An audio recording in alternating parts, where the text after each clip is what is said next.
வணக்கம். மாநில செய்திகள் வாசிப்பவர் சுமித்ரா ரத்னம்.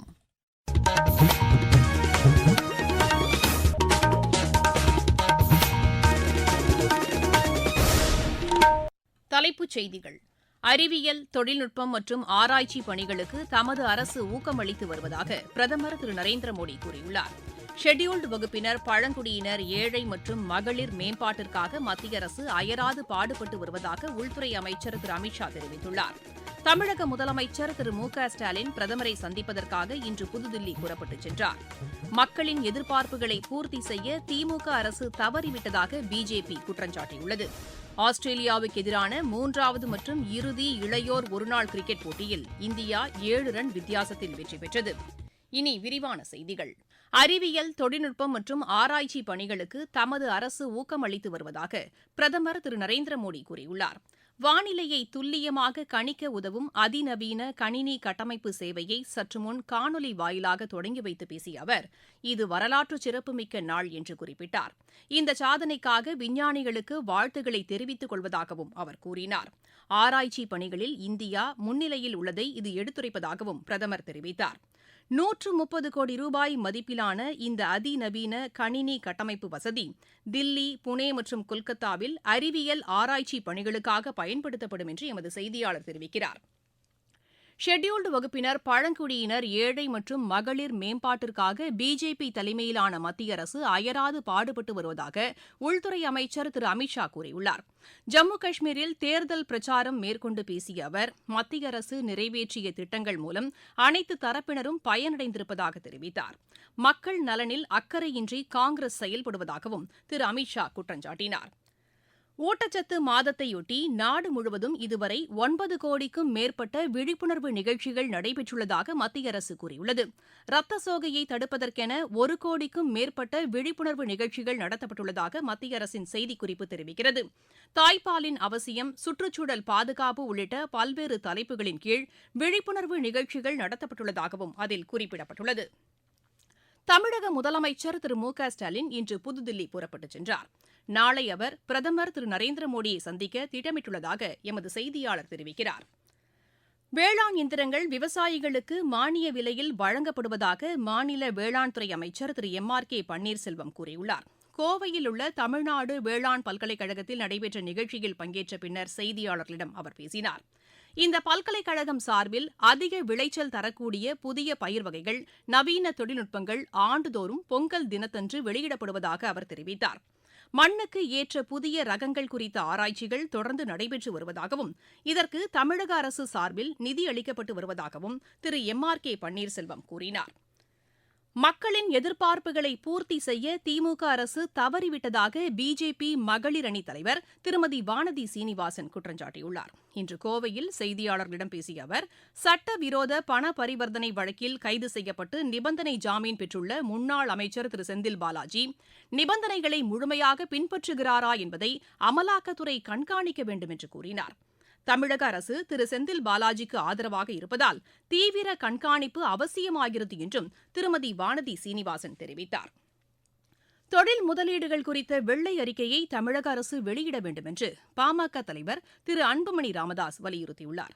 இது இன்று அவர் வெளியிட்டுள்ள அறிக்கையில், தமிழகத்தில் திமுக அரசு பொறுப்பேற்ற பின்னர் 10 லட்சம் கோடி ரூபாய் முதலீட்டிற்கான ஒப்பந்தங்கள் செய்து கொள்ளப்பட்டிருப்பதாகவும், இதில் 60% பணிகள் நிறைவேறியிருப்பதாகவும் முதலமைச்சர் கூறியிருப்பதை சுட்டிக்காட்டியுள்ளார். இதுகுறித்த புள்ளி விவரங்களை மாநில அரசு வெளியிட வேண்டும் என்றும் திரு அன்புமணி ராமதாஸ் கூறியுள்ளார். நீங்கள் கேட்டுக் கொண்டிருப்பது மாநில செய்தி அறிக்கை. 3ஆம் முறை மோடி அரசின் முதல் 100 நாள் சாதனைகள். ஒட்டுமொத்த மற்றும் நீடித்த வளர்ச்சிக்காக 15 லட்சம் கோடி ரூபாய் முதலீடு. வேளாண் துறை கட்டமைப்பு வசதிகளை மேம்படுத்த 3 லட்சம் கோடி ரூபாய்.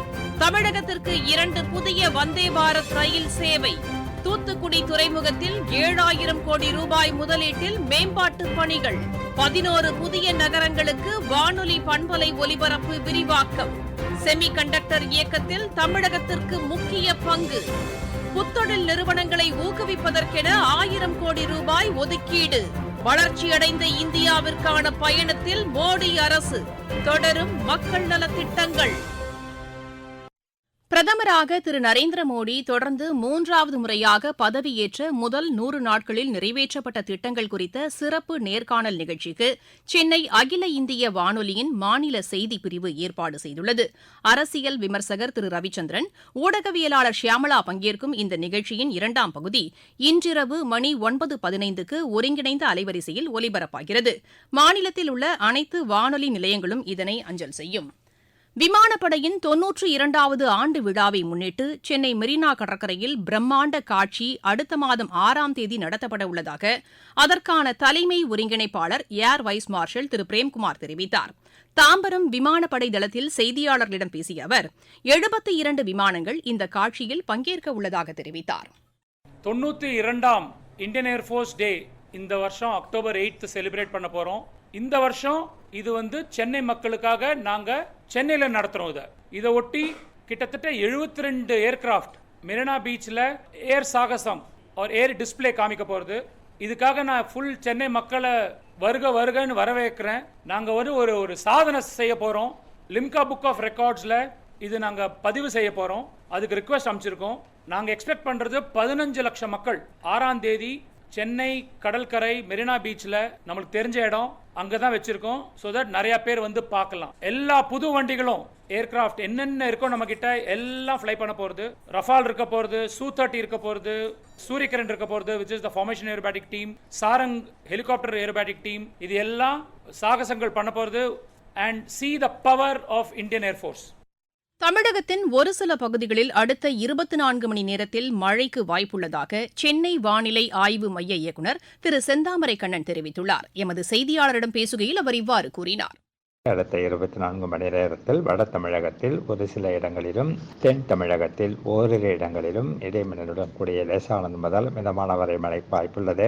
கனமழையை பொறுத்தவரை அடுத்த 24 மணி நேரத்தில் காஞ்சிபுரம், செங்கல்பட்டு, விழுப்புரம், திருவண்ணாமலை, கள்ளக்குறிச்சி மற்றும் சேலம் மாவட்டங்களில் ஓரிரு இடங்களில் கனமழைக்கு வாய்ப்புள்ளது. மேலும் 28 மற்றும் 29ஆம் தேதிகளில் நீலகிரி மற்றும் கோவை மாவட்ட மலைப்பகுதிகளிலும், வட உள் தமிழக மாவட்டங்களான தருமபுரி, கிருஷ்ணகிரி, சேலம், நாமக்கல் உள்ளிட்ட மாவட்டங்கள் மற்றும் மதுரை, விருதுநகர், திருநெல்வேலி, தென்காசி, கன்னியாகுமரி உள்ளிட்ட தென் மாவட்டங்களிலும் ஓரிரு இடங்களில் கனமழைக்கு வாய்ப்புள்ளது. மாவட்டச் செய்திகள். தகவல் ஒலிபரப்பு அமைச்சகத்தின் கீழ் செயல்படும் மத்திய மக்கள் தொடர்பகத்தின் சார்பில் சேலத்தில் நடைபெற்ற தூய்மை இந்தியா விழிப்புணர்வு பேரணியில் ஏராளமானோர் பங்கேற்றனர்.